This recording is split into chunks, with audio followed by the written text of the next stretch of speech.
Let's bring in Arkansas Republican Senator Tom Cotton. He's a member of the Senate Judiciary and Intelligence Committees. Senator, we should point out that you're introducing the Public Servants Protection Act, which would make it illegal to publish the addresses of people like Supreme Court justices. Your thoughts on the protest that we've been seeing over these last few days here at the homes of Justice Brett Kavanaugh, Justice John Roberts, and Justice Samuel Alito last night? John, abortion is a challenging question for many Americans, and there are many conflicting opinions on it. Reasonable people can disagree, but no reasonable person can believe that it's appropriate to protest at the home of a sitting judge while there's a case pending on the matter of the protest. And the silence from the White House and the Department of Justice is only the half of it. They shouldn't just condemn these protests and tell the protesters to go to the Supreme Court building or some other public location. They should enforce federal law, because there is a federal law that explicitly prohibits protesting at the homes of judges or jurors or prosecutors. Joe Biden should come out today and say that federal law enforcement will put an end to these protests tonight. If any person gets close to a justice's home, they should be arrested and charged with a federal crime. If Joe Biden and Merrick Garland won't do that, and there is violence against one of these justices, they will be responsible for the crimes that they allowed to happen by refusing to enforce federal law because they didn't want to apply the rule of law evenly against their political adversaries.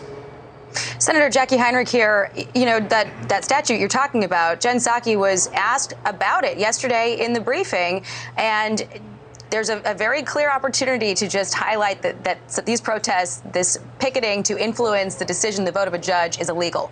Why, after all of these opportunities to point to that law, why has she not? Why has the White House not done that? Why have they not condemned these demonstrations?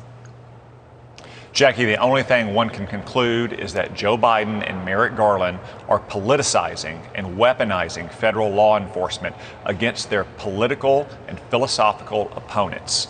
And if any of these protests turn violent and a justice or a spouse of a justice or a child of a justice is injured, they will be responsible for refusing to enforce federal law evenly for all Americans. If they won't do it, I would suggest that Governor Youngkin or Governor Hogan in Maryland and Virginia could do it, because there are state laws against protesting outside of private residences. Peaceful protest across the street at the Supreme Court is one thing, but to go to the home of a sitting judge and to protest a case in front of that judge is beyond the pale, and it's going to raise the risk of genuine violence, which we cannot tolerate. Remember, just a few years ago, a crazed Bernie Sanders supporter tried to assassinate dozens of Republican congressmen at a baseball field just a few miles from here. Yeah. He almost killed Steve Scalise, shot him and left him crippled for many years. It is time to take these threats seriously and enforce federal law, which forbids protesting outside the home of a judge sitting on a case. Let's also recall, Senator, that in July of 2020, a mentally deranged person got the home address of Judge Esther Salas, New Jersey U.S. Court District Judge. When the door was opened by Judge Salas's husband and son, the gunman opened fire, shooting both of them, killing her son. She was on Fox earlier today. Here's what she said. Federal judges everywhere, federal judges, the lower federal courts stand on the front line of democracy. And we've been literally taking the fire for months now, years, in fact. And nothing is being done to protect us. Federal court judges at all levels need to be protected. Democracy demands this. Our Constitution demands this. The time is now. She was a judge that was appointed by President Obama. So, I mean, this crosses a lot of lines. It's dangerous for people who are in the position that these judges and justices are in to have their personal information published in order for people to go protest. Yeah, absolutely, John. I've met Judge Salas, and my heart goes out to her and her family for her losses in serving our country. Whether you're a conservative or a liberal, whether you're a judge or a federal law enforcement officer, You should never face the risk of violence for serving our country. That's why I've introduced legislation that will allow judges or marshals or FBI officers or park rangers or anyone else in the federal government to insist that websites take down their personal information, their private residences, so you can prevent these kind of protests in the first place and certainly prevent the kind of murder that you saw in the terrible case of Judge Salas's family. Senator, a lot of people have pointed out that the DOJ behaved quite differently and the administration behaved quite differently when the protesters were parents talking about decisions that the school boards were making. Yeah, Jackie, so that's a good contrast. When parents went to a public meeting in a public building to voice their concerns about their kids' education, Merrick Garland sicked the feds on them.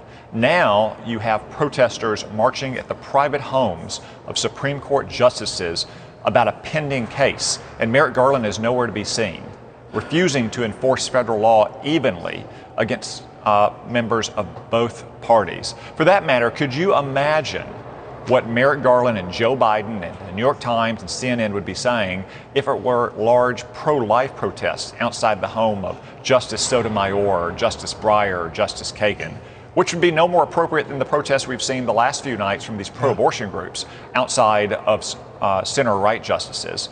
There's no place in our society for this effort to intimidate sitting judges at their homes.